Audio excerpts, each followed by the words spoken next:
All attendees are in listen-only mode. Good evening, First Robotics community. My name is Shawn Lim, and I'm the Director of District Implementation for First Robotics Canada.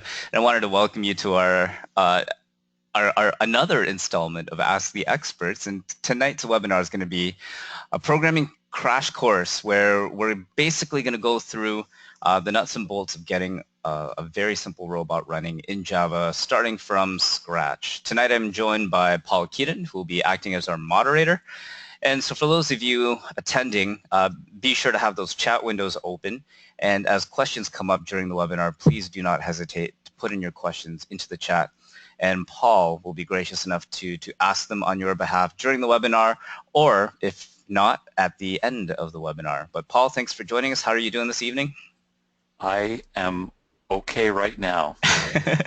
Paul is feeling a little under the weather, but he is still brave enough and to be able to join us this evening. But thanks very much for joining us, Paul. But we actually don't have any panelists with us this evening. It's a little bit more of a lecture style where we're just going to try and get through as much of this as we possibly can, keep it nice and concise over 30 minutes, and get as many teams up and running with Java as possible.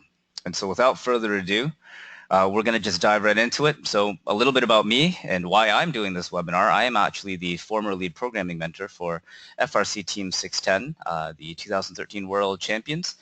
And today we're going to do basic robot programming. We're going to assume that, hey, you've got a fresh Windows laptop, nothing installed on it really, and you want to get that up and running to be able to send your very first program to your freshly built robot and get it moving for the first time. And we're going to try and quickly step through all the different steps that you need to get that laptop ready to go to be a programming machine and what you're going to need to code to get it moving. And so the first thing, the very most important piece of information that I need all teams to know about is what's called the ScreenSteps Live Tutorials website. And so it's actually pretty easy. If you go ahead and Google 2017 FRC control system, and I will actually do that right in front of you guys, 2017 FRC control system. Very first link leads us to the WPI-lib ScreenSteps website, and this is the central repository of basically everything you need to get started that's programming or controls related. And this is going to show the set of instructions that I'll be stepping through this evening. I'll give some commentary as we go through, but I'm also just going to show you the bare minimum just to get started. And so let's say you've got your laptop and you want to get your software tools to program Java on them. Right off the bat, if you look under programming languages, FRC Java programming, I'll go ahead and click that. And right at the top of FRC Java programming, setting up the development environment, there are three major steps that I'm going to talk about. And so the first one is installing something called Eclipse. So before I click on this, I'm just going to show you what Eclipse is. Eclipse is a program used for programming. It's actually pretty industry standard. It's used for making applications on your computer. It used to be used for making smartphone applications on Android phones. It's pretty popular. And we use it to program the FRC robots. And so you need to get Eclipse installed on your computers. And in order to do that, if you click on the Installing Eclipse section here on ScreenSteps, and if you scroll down, there are literally step-by-step instructions on being able to do this. Now, unfortunately, installing Eclipse is not a super straightforward process, and I'll just kind of glance through the different instructions as we go. But before you can actually install Eclipse, you need to get Java. And so Java doesn't normally come pre-installed on your computers. And the interesting thing is that there's kind of two versions of Java. And I'm going to talk about this very quickly. You're going to hear a lot of references to something called a JDK or maybe even a JRE. And these are some confusing acronyms, so I'm going to get these out of the way very quickly. JDK stands for Java Development Kit. So this is a version of Java that you download and install, and this allows you to make Java programs. So it allows you to program in Java, make your own Java programs, make them come to life. Now this is actually not as common. The JDK is sort of for the hardcore programmer. Most people, when they download Java, they download something called the JRE. This is the most common form of Java. This is kind of what's downloaded by default. JRE stands for Java Runtime Environment, and this is kind of like the bare minimum Java you need just to be able to run Java programs. It doesn't allow you to program your own programs in Java. It just allows you to run other people's programs, so it's kind of the stripped down version.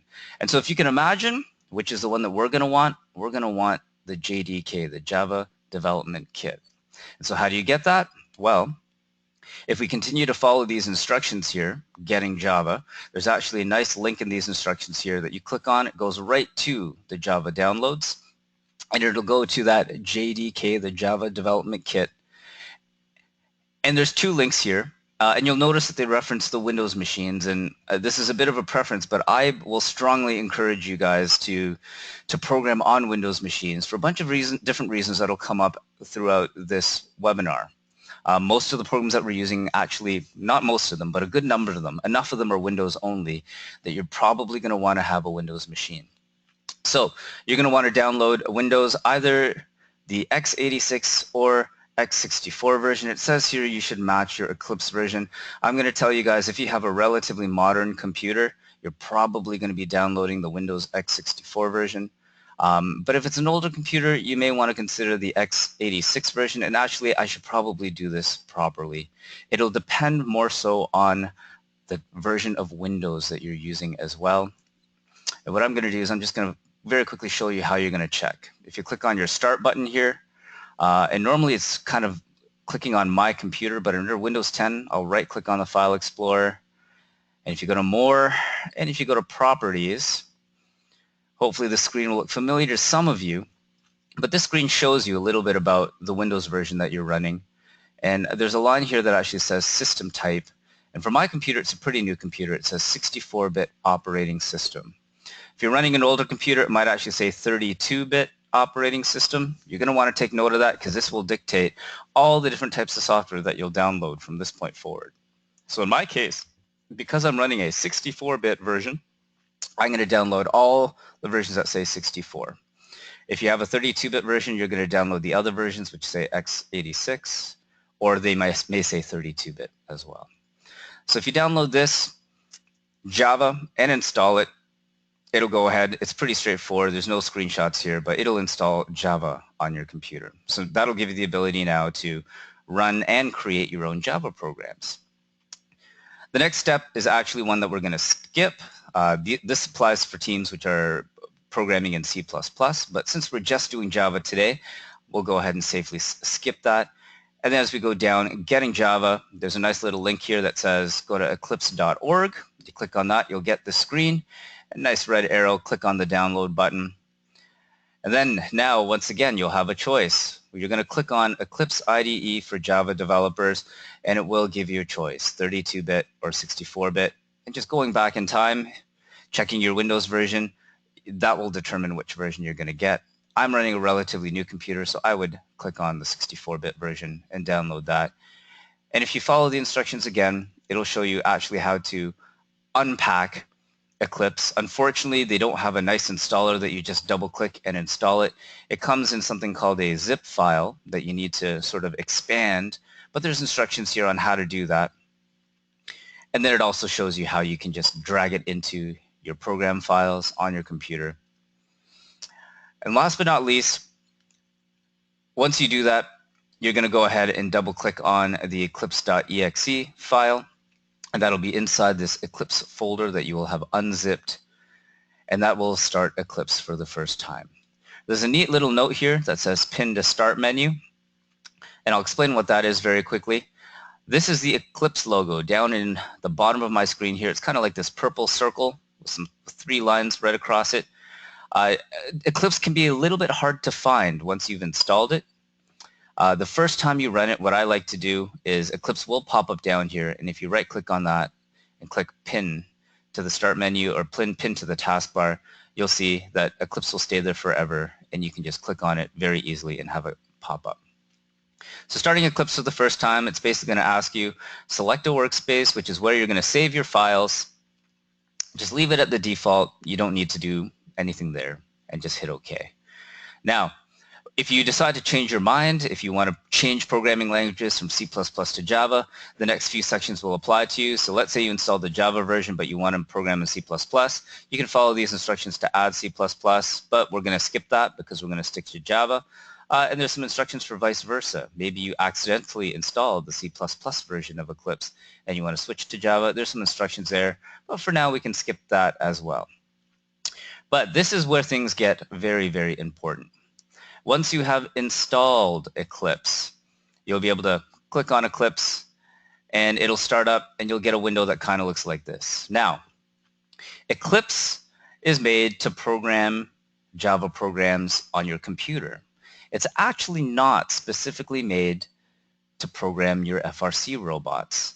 In order for Eclipse to be able to program your FRC robots, you have to install some additional plugins in order for Eclipse to be able to talk to your robot and to sort of know what all the special Java commands are in order to program your robot. And so right out of the box, when you install Eclipse, it will not be able to connect to your robots or program them. And so you have to add those additional plugins, and that's what this next step is. It says install Eclipse Java Development Tools, and there's step-by-step instructions here. You got to click on the preferences window and go through all these options, and there's nice screenshots on what you need to type in, all the different things that you're going to need to check off. But actually for this one, I'm going to scroll down. Excuse me, because I think actually this stuff is already done when you install the Java version of Eclipse, so my apologies. I'm actually going to skip those ones as well. Setting up the JDK in Eclipse for Java teams only. This is just to check that Eclipse can properly see that you have installed Java properly beforehand, because Eclipse needs to be able to use Java. And you are going to want to just follow these instructions and make sure, you know, when you click on the preferences window and you follow these instructions, that you see that your version of Java that you've just installed does show up here. So you have to see a nice line here that's in bold saying, yep, Eclipse has found Java and it knows where it is. And if not, then you can follow these further instructions, and this will basically link Java to your version, it'll link Java to Eclipse so that Eclipse can use it. So I'm going to scroll down now. Configuring Eclipse, this one is, it's important, it's technically optional, but one thing about Eclipse is that whenever you send your code to your robot, you're going to want it to automatically save your code just before it sends. Because sometimes Eclipse will not do that automatically for you. So this little section here will just show you where you need to click in Eclipse just to make it save automatically before, save your code automatically before it sends it to the robot. You are going to want to do this. Now, automatic updates. Eclipse does come out with updates every so often. You're going to want to turn this on, and this is just to enable it every single time that you start Eclipse. And generally speaking, yes, you are going to want to accept and install those updates whenever they're available. Now, installing the development plugins. This is actually what I was talking about just about 2 minutes ago, and I jumped the gun a little bit, but these are actually the instructions for installing the plugins required for Eclipse to be able to send code to your robot. And so it starts off with the screenshots, and you'll see 1, 2, 3, step by step by step. But these are the actual instructions here. You click on Help, Install New Software, and it's actually quite straightforward. If you follow the instructions step by step, it'll ask you to put in this website address, which is where all these special FRC robot plugins are located. And this is actually really neat. When you put in this website and you hit OK, and if you follow the instructions and install, it'll keep a link to this website. And if First Headquarters ever updates these plugins, Eclipse, every time you start it, will go to that website and it'll automatically pick up any updates for you, so you don't have to worry about it. And so if you follow these instructions, select the correct plugins. Under here, you really only have to select whichever programming language you intend on using. So in my case, you can get away with just clicking on Robot Java Development, since we won't be touching C++. And you're just going to hit OK, OK. And as you go through, it'll start installing all of the plugins. Now, there's another step here that says installing the development plugins, option 2, download and install offline. You won't need to do this unless your computer does not have an internet connection and it can't access that plugin website. This will show you how to download it maybe onto a USB key, plug the USB key and install it without the need of an internet connection, but most of you will not need to do this and will be able to skip that step. So that's kind of a duplicate. And so I'll go ahead and skip that. And even installing manually, you won't need to do that either. Troubleshooting, I've actually never really had an issue with being able to get these plugins, but so we'll go ahead and skip that. But having said that, those are the steps that you'll need to get Eclipse up and running with Java and also with the plugins needed to be able to program your robots. And so now, unfortunately, we're still not quite done yet. If I go back into ScreenSteps, that's just kind of step one of the 3 major steps that we need to get your programming laptop working with the robot. The next step here is called installing the FRC 2017 Update Suite, all languages. And so this is something that's mandatory. You need to install it no matter what programming language you are going to use. Now I'm going to just describe for you what is the second package here. Okay, so the FRC Update Suite, it's got 2 major things that you'll be using. The first one is what's called the driver station, and I actually have this open here. So let's talk about the driver station very quickly. So in order to drive your robot, it is actually driven by a laptop. When you're at competition, your robot will have a wireless network set up, and your robot will basically join that wireless network. It's a Wi-Fi network, just like your Wi-Fi network at home for your internet, for your computers. It uses all the same types of Wi-Fi networks. To drive it, your driver will actually have a computer, a laptop in front of them at the driver station, and that laptop will connect to the wireless network as well that the robot's on. And that computer will have some USB joysticks or gamepads plugged into them. And that laptop has to be running a program called the driver station. And it basically picks up all of your USB joysticks, reads the values on them, and then will send them over the wireless network to your robot. And so what we usually do on our teams is on our programming laptops, we will also install the driver station. It means that you can program your computer, send your code updates to it, and then on the same computer, you can then run the driver station and have your USB controller hooked up to your programming computer, and you can drive your robot using the same computer that you're programming with. It's just really convenient for your programmers because they'll be sending code and then they're going to want to test it right away. So you're going to want to have a driver station installed on here as well. And so this is what the driver station looks like. And we're also going to talk about what's called the RoboRio imaging tool. I'll delve into this one just a little bit as well. I'll show it to you. It doesn't look very interesting, but it's this little program here. And what this program does is it will basically send all the software that's required to your RoboRio in order for it to run your program. It's a little bit interesting, but I think I need to take a little bit of time to describe this in a bit more detail. Your RoboRio is, well, first of all, your RoboRio is this module that's on your robot. It's the brains of the robot. It's actually a computer, a very small computer, but just like your computer, your laptop, it runs an operating system and it runs programs. Like your code that you send to it is technically a program which is running on the RoboRio. And in order to set up the RoboRio, you kind of have to set it up like your computer. When you first get your computer, it'll come pre-installed with an operating system, and then you need to start installing programs on it so you can do useful things with it. The RoboRio imaging tool will install the programs that the RoboRio needs in order to be able to, run your code at competition. And so the RoboRio imaging tool is something that's necessary. You'll need to actually connect up your RoboRio to your programming laptop if you've never done this before using the USB key, or sorry, the USB cable. And you'll need to run this RoboRio imaging tool. And you'll need to basically just send all the software to your RoboRio. And you'll see over here on the right side, you'll also need to use this to assign your team number on your RoboRio. And so this is very, very, very important. I know I'm glossing this over just a little bit, but this process is also detailed on the ScreenStep website, if you actually just do a quick search for imaging your RoboRio, you'll see that it comes up, imaging your RoboRio. And again, there are some step-by-step instructions here. It'll tell you to connect it with the USB key.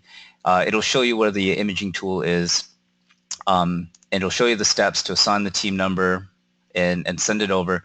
But that imaging tool is part of the FRC Tools suite. And so those are the two major parts of it. And actually backtracking to that, to install that update suite, the tool suite, you just click on that link and it'll just go through instructions. If you're a veteran team and you have old versions already installed, you do have to uninstall them. And then this link here, buried under downloading the update, you just click on this and it'll send you to the National Instruments website. And just be aware that this set of tools is 800 megabytes. It's a very large download.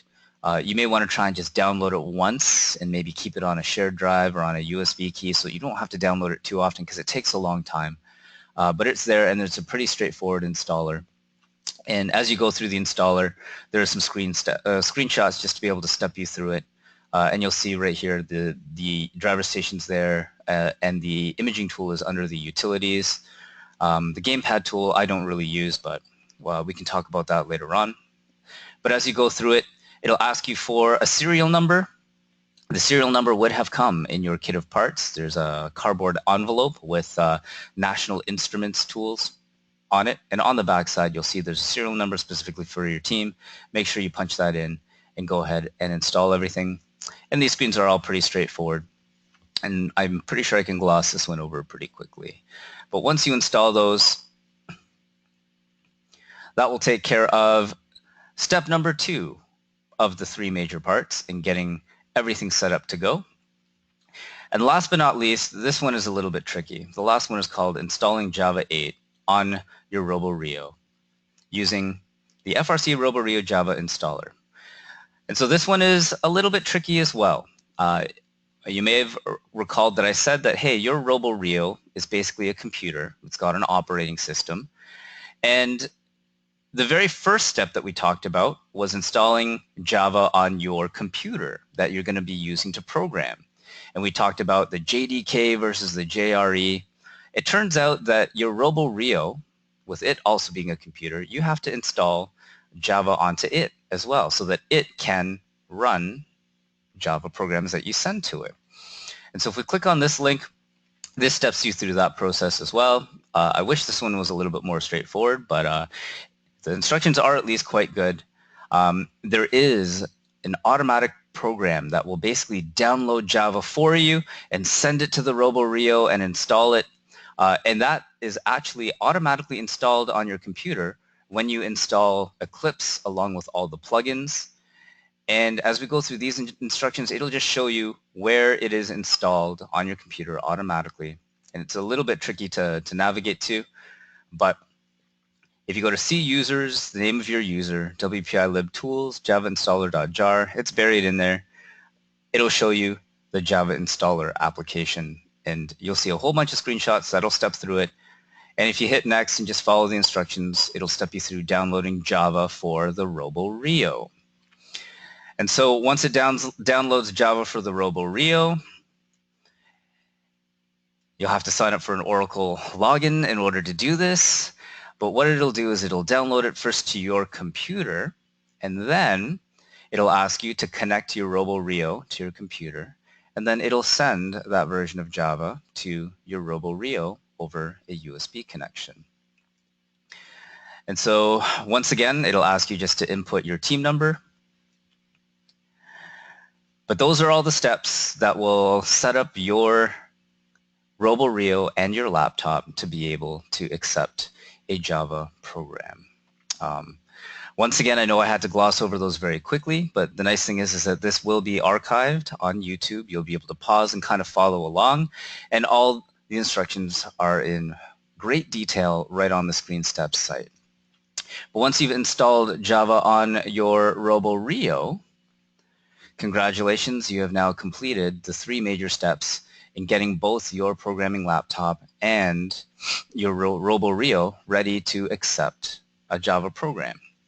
And so now we can shift into the fun stuff. Let's actually run Eclipse, and let's start our very first program. And so I'm going to go ahead and start Eclipse. And when you start Eclipse, you'll probably get a welcome screen. But the nice thing here is if I do File, and then New, and then let's just start a brand new project. And be careful, I'm not going to do a Java project because that's actually very specific. That's a Java project for a computer application. We actually want to do an FRC Java project. And so you're going to have to take note. We're going to choose this second project option instead. And it'll give you a few folders here, and you'll see WPI lib robot Java development. And so this, what I'm going through here, there is also a very nice set of tutorials on ScreenSteps. And basically, if you continue on the screen and follow these links and follow them step by step, you'll get actually a more detailed version of what I'm doing. But I'm going to try and give you the 5-minute condensed version very quickly. But I'll do new project. And in my case, this is a bit odd. There are two sort of example projects here. And I'm actually going to choose the second one because this one is just a little bit simpler, a little bit more straightforward. So this is one that just says Robot Java Project, and I'll hit Next. It's going to ask me for a project name, so I'll just do Intro to Java FRC. Package, I'm not going to touch that. That's pretty good. It's already pre-populated for me. And then here under project type, for my example for you tonight, I'm going to choose what's called the iterative robot. It's not the super simplest example, but it's not the more complicated command-based. It's kind of in the middle. It's powerful enough that you'll be able to do some really, really cool things, but not so complicated that hopefully, you'll be able to follow. So iterative robot, and I'm going to hit Finish. And what will happen now is Eclipse will generate a nice little sample program for me, my very first FRC program. I'm going to go ahead and expand my Intro to Java FRC project, and I'm going to try and find this code. So code will be in the SRC folder here. That stands for source code. So for you programmers out there, hopefully you'll recognize that term. And I'm just going to keep opening it up. Here I've got a little package icon, a little box with string around it. And then right over here, I have this file called robot.java. I'm going to double click it.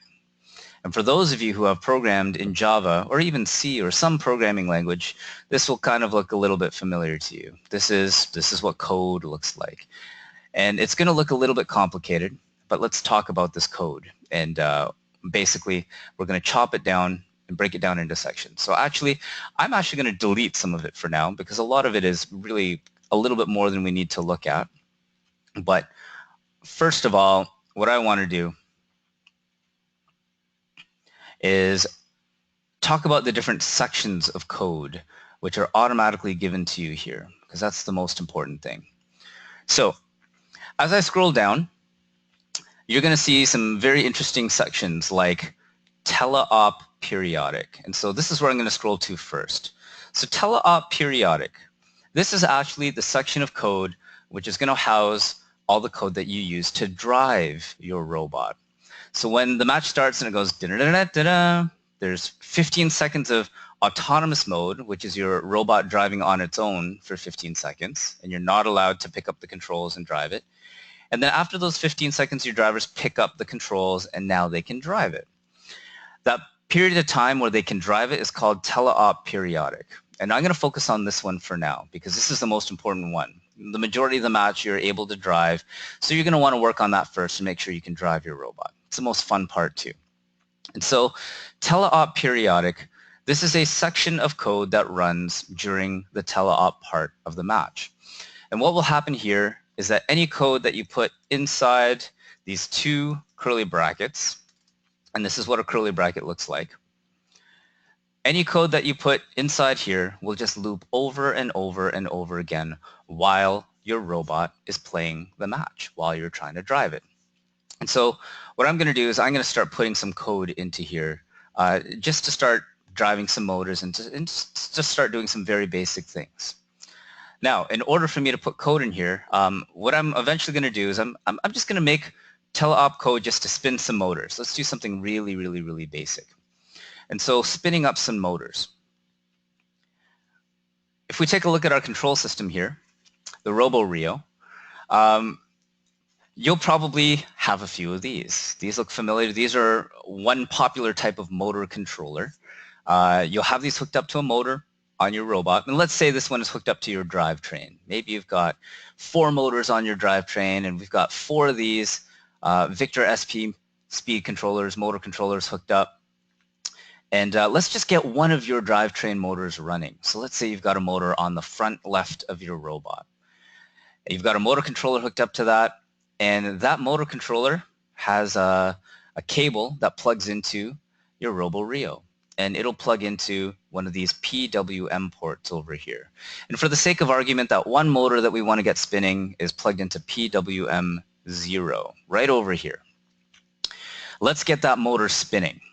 And so I'm going to go back to Eclipse, and in our code, what we're going to do is we're going to sort of declare a motor. We're going to say, all right, our robot has got a motor.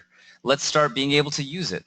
And so for those of you who've never done Java or any kind of programming before, this is going to seem a little weird, but you're going to need to locate the line that says public class robot extends iterative robot. This is actually sort of the beginning of your code. And then you'll see the code gets shifted over, and then you'll see these are all the different sections of code: robot init, autonomous init, autonomous periodic, teleop periodic. But up here, this section, just under public class robot extends iterative robot, this is where we kind of want to put in our declarations for what kind of motors we have on our robot. And so specifically, we have a motor that's hooked up to a Victor on this robot. So I'm going to say Victor. And what I'm going to do is I'm going to say, okay, we have a Victor, and I'm going to give this Victor a name. And what's a good name for this Victor? I'm going to call it left front drive. And I've used some interesting capitalization here just to have the first letters of all my words capitalized, just so that I can read it a little bit easier. But this tells me I've got a motor that's powering my left front drive, and it's hooked up to a Victor. And I'm going to say new Victor. And then in brackets, I need to tell my code which PWM port I've hooked up my Victor to. And if I recall, I just said that I hooked up that left front motor to PWM spot 0. So let's go ahead and put that into my code. I've plugged in my left front motor into Victor 0, or port number 0. Now, these red squiggly lines say that I have an error because this code is complaining, hey, I actually don't know what a Victor is. And this is a little bit odd, but when you hover over the arrows, Eclipse does something very nice. It suggests a whole bunch of quick fixes for you. And the very first fix here says import Victor. And what this does is it adds some code to the beginning of your code that basically just says, hey, we need to start using those plugins that we installed for the FRC robot, because those plugins have extra code that sort of tells me what a Victor is. And so it'll add this import here to import all the code that makes Victors work. And now, once I've imported this Victor, it allows me to use it, and everything's going to work just fine. So if you have a little red squiggly line there, chances are you can hover over it and just do import, and that'll fix that. We'll have another example of that later on. But now I've set up one Victor on my robot, and it's hooked up to my left front drive motor. Let's do something with this Victor. So actually, I'm going to go to teleop periodic, and I'm going to start using this Victor. How do I use this Victor? I need to remember what I called the Victor. This Victor has a name. The name of the Victor is left front drive. And down here in teleop periodic, I'm going to do left front drive. And then I'm going to do dot. And then I'm going to scroll down, and there's something here called dot set. And then inside here, I'm going to put in a number. And in my case, I'm going to put 0. Now, a little comment, a little description on what this does.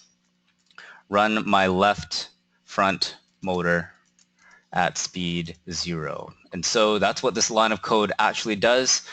You'll notice this little green line here with 2 slashes in front of it. This is just a comment. This is me just putting in a plain English description of what this chunk of code is going to do. This is not actually code.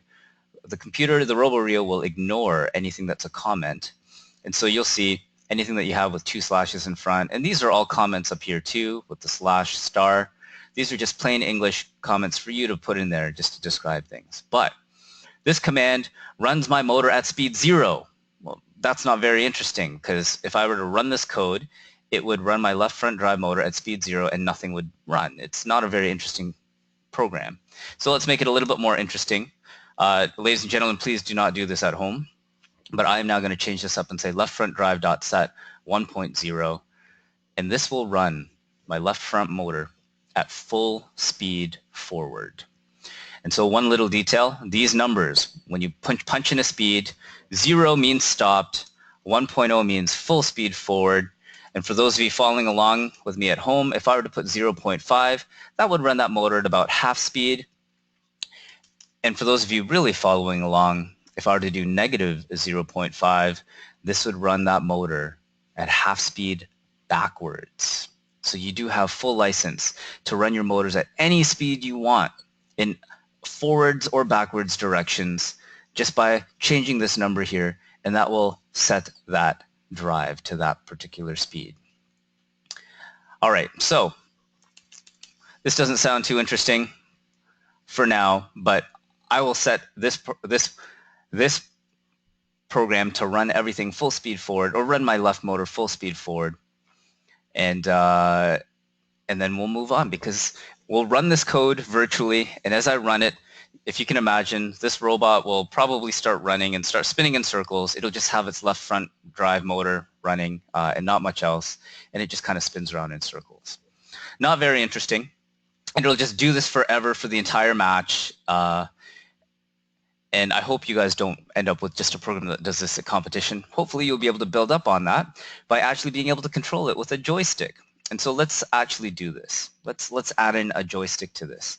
And actually, before I do that, we'll make this just a little bit more useful, because most of you will probably have 4 motor drives. So I will declare 4 victors.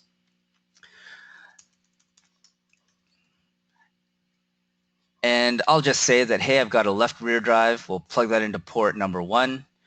And then, of course, we'll have a right front drive. We'll plug that into port number 2. And maybe we'll have a right rear drive.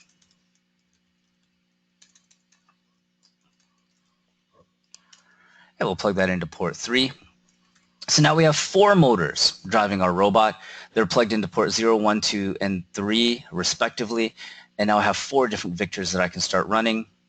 And down here, as you can probably imagine, I can run both of the motors on my left side at full speed down here by adding left rear drive. And I can do this, and I can do set 1.0. And actually, I am going to do this. I know I'm running a little bit low on time already. This is a lot of content to go through. But I'll run all 4 of my motors full speed forward. I'll make all of these set 1.0, and this is maybe the worst possible program you can do from a safety standpoint. The moment you run this robot's going to take off, although this is going to sound really, really interesting. I'm going to run all 4 of these motors full speed forward. And here is the million-dollar question for you in the crowd who are really, really paying attention to this one. For those of you who are building your kit drivetrains, if you can imagine, there are now motors plugged into these gearboxes, 4 of them. And if I were to run all 4 of these motors full speed, quote unquote, forwards, can you guys imagine what this robot is actually going to do? Is the entire robot actually going to drive forwards full speed? Hopefully some of you are thinking about this carefully and thinking, oh, wait a minute, there's something fishy going on here. This robot will actually spin around in circles at full speed. So it's very interesting. If you look at one side of the drivetrain, your motor running full speed might be, or forward, might be spinning clockwise. So if you imagine all of these wheels spinning clockwise full speed, forwards. Now imagine the other side of the drivetrain. And imagine all of those going full speed forward, which is clockwise, but because they are mirror images of each other, one is on the right side, one is on the left side. If you spin your wheels clockwise on both sides, kind of facing from the inside, your robot will actually spin around in circles. And so this is where things get a little bit interesting. The first time you run this program, if it spins in circles, you're actually doing something right. And so there's a few fixes for this. You may need to run one set of your motors in reverse, actually, in order to get your robot driving forward. But if you want my advice, and this is a little bit of veteran trickery, what a lot of teams do is they actually wire up their motors backwards on one side of their drivetrain on purpose so that it'll intentionally run backwards so that in code, if you actually did set everything full speed forward, your robot would actually run full speed forward. So just a little tip or trick for some of you guys out there who are looking to find a little bit of an edge. This makes your programming just a little bit more simple. But we don't want to run our robot full speed forward for an entire match. We wouldn't be able to score too many points doing this. We'd like to control our robot. So we'd like to control our robot using a joystick or a gamepad. Now in our case, joysticks and gamepads, they're all called joysticks. So it's the same type of thing. We want to tell our program, we have a joystick. We want to use one. Let's give this joystick a name. Now you can have more than one joystick or more than one gamepad. You can have two people driving your robot.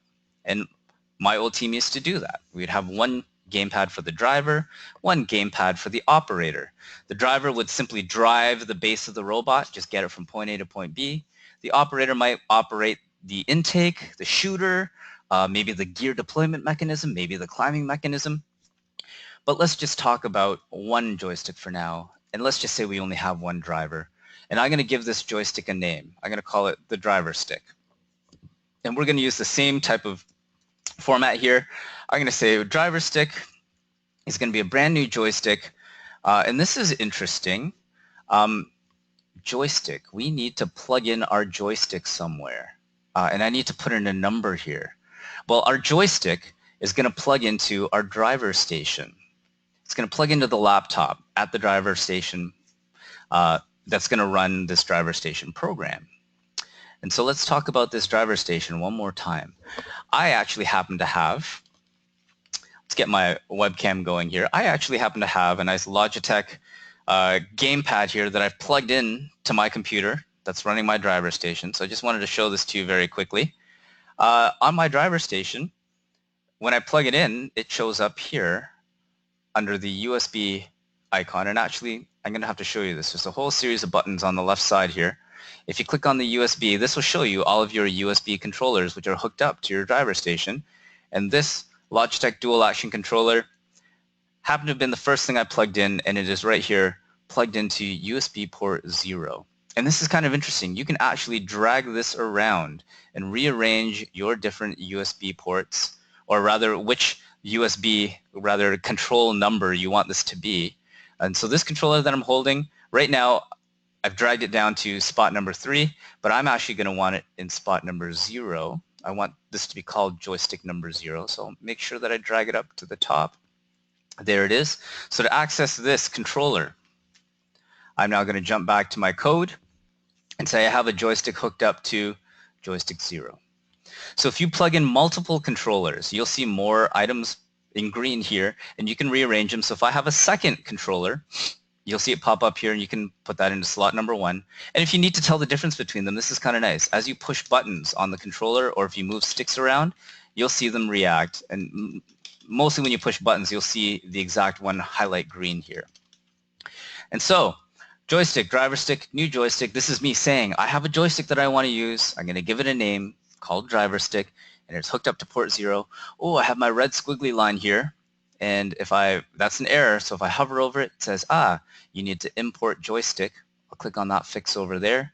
It'll import my joystick at the top, so it'll bring in that code for using joysticks from the plugins, and now everyone is happy. So let's actually start getting values from this joystick.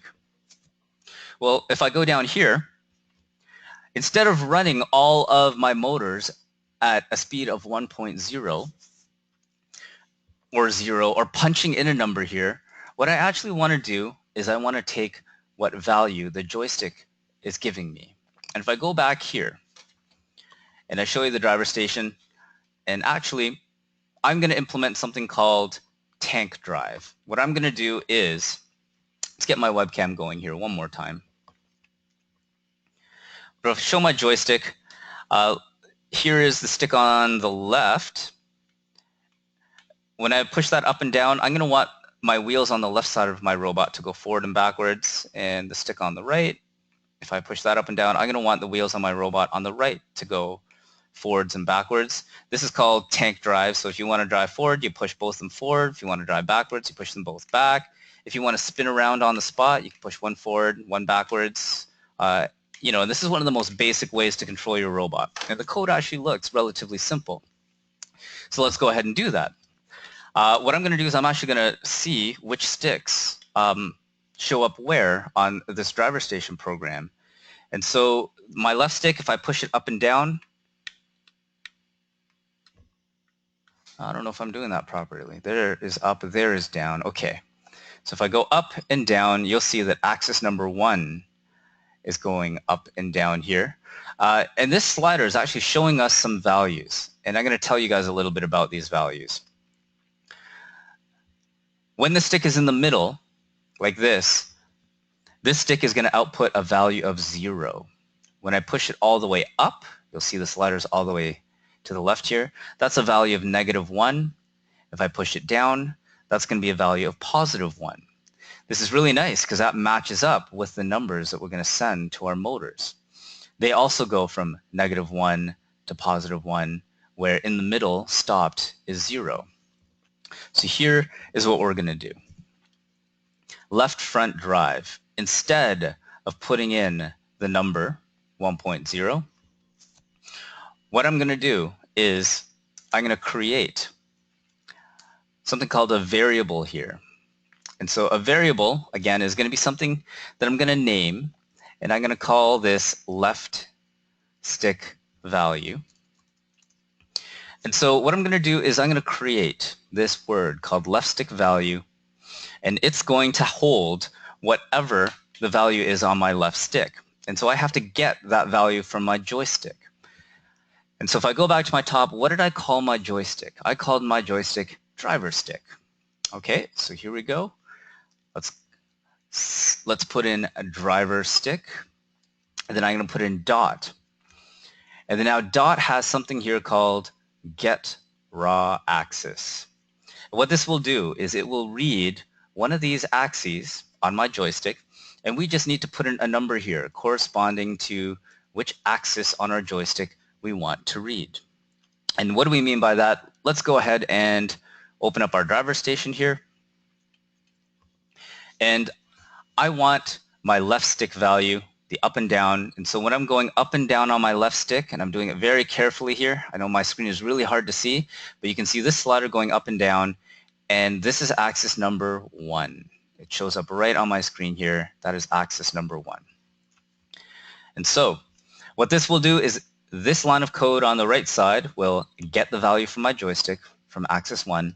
And what we'll do is it will put it into something called a variable. A variable is just a name, left stick value, and this will now hold whatever value we got from our joystick. So it'll get the value from the joystick and put it into this word left stick value. And so now what we can do is we can take this left stick value, and instead of putting in a 1.0 here, I can actually write the word left stick value. And over here, I can put in the word left stick value. And what will happen is when this line of code runs, it'll read my joystick. And so if I'm pushing all the way forward on my joystick, like this, let's do this properly here, all the way forward on my joystick, that will give me a -1 on axis number 1. And so this will be a value of -1, and it'll put left stick value is equal to -1, and that -1 will get transferred into here, everywhere that I've written left stick value, and that'll send that -1 over to my motors. If I let go of my joystick, and it's right in the middle, that's now a value of 0. This will now be read a value of 0 from the joystick, put that 0 into left stick value, and that 0 will transfer over to wherever I have written left stick value. And so to complete this code, hopefully you guys can see where I'm going with this, but I'll go ahead. I'll share my webcam one more time. Hold my controller up. So I did the left stick already. I'm now going to start pushing the right stick up and down. And as I do that, if I go to my driver station as well, let's do this very carefully. If I go up and down on my right stick, you can see that it is axis number 3 that's going up and down. And so let's put in a line of code here. We will create another variable, and we'll call that right stick value. And what do we want right stick value to be equal to? This variable, we want it to be equal to, we want to read from our joystick, and we want to try and get the value of axis 3. And then now when we are running our motors, instead of just running our motors at full speed, at a speed of 1.0, we're going to run it at a speed of right stick value, just like this, and then right stick value again. And just like that, this is code that will give you something called tank drive. It'll read the left stick on that controller, it'll read the right stick on the controller, and it'll transfer them to the 2 motors on your left side and transfer them to the 2 motors on your right side. And this is the most important aspect, ladies and gentlemen. This code runs in a loop. That's why it has the word periodic over here. This is telling you that when you are in your robot match and your robot is running, what your RoboRio will do is it will run the chunk of code in between these 2 curly braces over and over and over and over again, really, really, really fast. If you care how fast, it's about every 20 milliseconds. And so every 20 milliseconds is going to read those 2 joysticks and then send those values over to your motors. And then 20 milliseconds later, it's going to read them again and then update those motors and then read them and then update every 20 milliseconds. And that's how you get your robot to drive. On top of this, you don't need to just get axes. Most people ask, well, Mr. Lim, what if I want to be able to run an arm and I want to be able to drive that from some buttons on the joystick? And so I'll get the webcam going again, show you guys the joystick, and there are a whole series of nice buttons over here. I have an older controller where they're actually numbered off 1, 2, 3, 4. And as I push these buttons, if I were to go over to my driver station and I push those buttons, you'll see there's buttons that light up, and they actually are in order going downwards: button 1, button 2, button 3, button 4.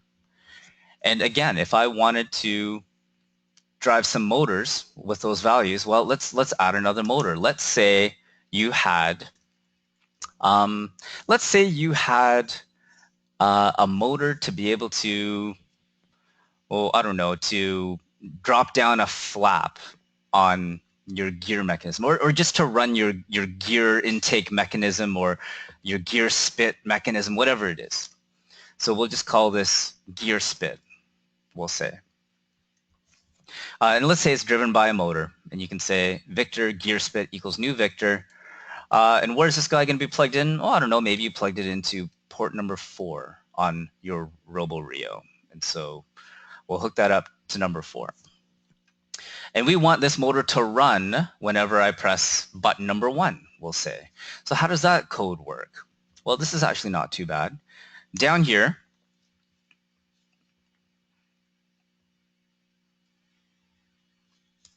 let's go ahead and let's put in an if statement. And we can say if driver stick, so let's read that driver's joystick again. And if I do dot, there'll be a get raw button. And then in brackets, you're going to put in the button number. So I want to read button number 1. And so this is kind of nice. If you just do if driver stick get raw button 1, basically if you are pressing the button, it will run whatever's in between these 2 curly brackets. And so now we're going to run our motor. And I think we called this motor gear spit. And if you recall, gear spit, maybe we need to run it forward at half speed, just like this. And then I can do an else. And so this else means, what if we are not pressing get raw button 1? What if we've released the button? Then we're going to do gear spit dot set 0. And this will stop that gear spitting mechanism. And so this is a very simple behavior. You push the button, it'll run that gear spitting motor at half speed forward. You let go of the button, it'll stop the motor. Now, before I get too far, I need to point out probably the most common error with simple code like this. A lot of students and a lot of mentors even forget to do an if statement like this for the button. And I'm going to step through this very quickly and show you what the problem with this is if you forget that else in stopping the motor. So if you're running your robot and you're pretending you're the RoboRio and you're running this code, okay, you've come up to this line of code, you're going to check, are you pressing button 1? Let's say yes, we are pressing button 1, okay? So if yes, we are pressing button 1, what will happen is we will run our gear spit motor at half speed. And then we hit this curly bracket. If you remember, I said this tele-op periodic means that everything between the two curly brackets gets run over and over and over again. Well, then we have to loop around to the beginning. We're going to run this code, and then we'll get to here again, and we'll ask, hey, are we pushing button 1? Maybe we are. Maybe we're still holding down the button. We're going to continue to run that motor at half speed. And then we're going to loop over and over and over again. Now, let's release the button. And then we're still running the code. So let's run the code. We're going to ask, are we pressing button 1 anymore? No, I've just said that we've released it. So what's going to happen is it's going to skip the line of code in between here. So it will not run gear spit set 0.5. But this is really important. This guy gets skipped. But your RoboRio has memory. What it means is it will remember the last speed that you set gear spit to. And if you set it to 0.5, it will continue to run it at 0.5 unless you specifically tell it to stop. And so even if you skip this gear spit, set 0.5, it'll remember that a long time ago you set it to 0.5, and unless you explicitly sort of say gear spit set 0, it won't stop. And so I see this a lot of time with rookie teams. They'll put in code like this and say, yeah, this will make my button 1. I press it, it'll run. When I let go of it, it'll stop. Guess what? When you let go of it, it's not going to stop because you actually specifically have not told it to stop. And so you need to have this else here to say, when I've released the button, I explicitly need it to stop. And so my apologies, I'm running a little bit late on time here, but hopefully there is a question coming in. But Paul, would I be able to hand this one over to you to maybe get some questions out in the open for us, if there are any? There are no questions at this point. All right. So at this point, then maybe I'll just make sure we get through our last few slides because we had a little bit of a public service announcement. But we did want to take a point here to talk about the robot volume rules in the last 2 minutes of this webinar. But Paul, I'll go ahead and put this video on, but would you mind just explaining to us why we find it so important that we mention these robot volume rules? And you'll probably hear a reminder from us almost every webinar from here on out. So the issue with the robot volume is measurement of your robot is slightly different each year. This year they have 2 volumes that your robot with bumpers and extensions open must fit within. So here's volume 1. You can see I've put a bumper in there so you can see that it fits on that side and then on the other side, and we know just looking at it that it'll fit the other way too. So I've taken the top off this, so I made this box that fits. So we're thinking that what's going to happen is when you go to competition, there'll be a box similar to this, as has been the case in the past, with a lid on it. Your robot gets slid in, and then we see if it fits. So here I've put in a piece of wood to act as an extension. So you're going to be asked to make sure that your extensions, things that extend outside of your robot, are either mechanically stopped within the dimensions requested within the volume or programmatically stopped. So if it doesn't fit with the extensions open, you've got a problem. So you want to make sure that you are very careful with your robot measurements to make sure that this fits. And I've just put a piece of wood on it to simulate the roof. So that's one volume. So using the same robot chassis for volume 2, we can see that I've put a sort of piece of wood on it for a front. You can see that this robot is not legal for volume 2 because it clearly goes outside of the volume length. If you have any questions, please ask. And I will say that even though most people that I've talked to are in agreement with this, what the video explains, that this is not officially coming from First HQ, and there are still possibilities of some small changes, but we think that this is pretty accurate. Awesome. Well, thanks very much for that public service announcement, Paul. The unfortunate part is we are reminding teams every webinar just because we do feel that there might still be some teams there who won't be aware of these robot volume rules. And the big reason why is because this is a change. It's a pretty significant change from prior years where when we've had size restrictions, they did not include bumpers. And so we used to only throw the robot into these sizing boxes, and if they fit, you were good. But this year, since they do include robot bumpers, you know, if we have a sizing box like this, you'll be asked to put your bumpers on, and everything, your robot including bumpers, has got to fit. And if not, you do not want to be that team that needs to cut down the frame of their robot in order to fit into the size constraints, because that will make for a pretty hectic and crazy competition. So thanks again, Paul. My apologies, but I actually do think there was a member on the call. It was Joe Saponara, who had their hand up at one point. I don't know if it was a mistake, but Joe, I can unmute you if you did have a question. Now would be a good point to ask it, but I'm not sure if you're still with us here, Joe. But we'll give you a few seconds to see if you want to ask a question or jump on. It looks like you might be self-muted. Yeah, it looks like he is. So we'll take that as a no, but this is, I guess, the last opportunity to ask any questions. And seeing none, I can switch over now to just our last slide, which is just going over what we're going to be doing for next week's webinar, which is the Drive Team Crash Course. And we'll have a few Drive coaches on the webinar with us just to let you guys know what your drivers, human players, and coaches will need to know in order to maximize the performance of your robot on the field.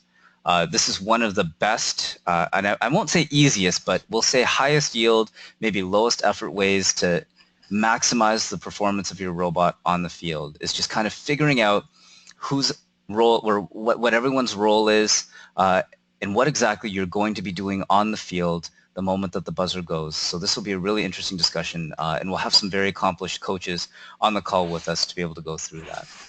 But beyond that, thanks very much, everyone, for joining us. Hopefully we'll see you next week. Paul, thanks for your time, and have yourselves a great evening. Thanks. Good night.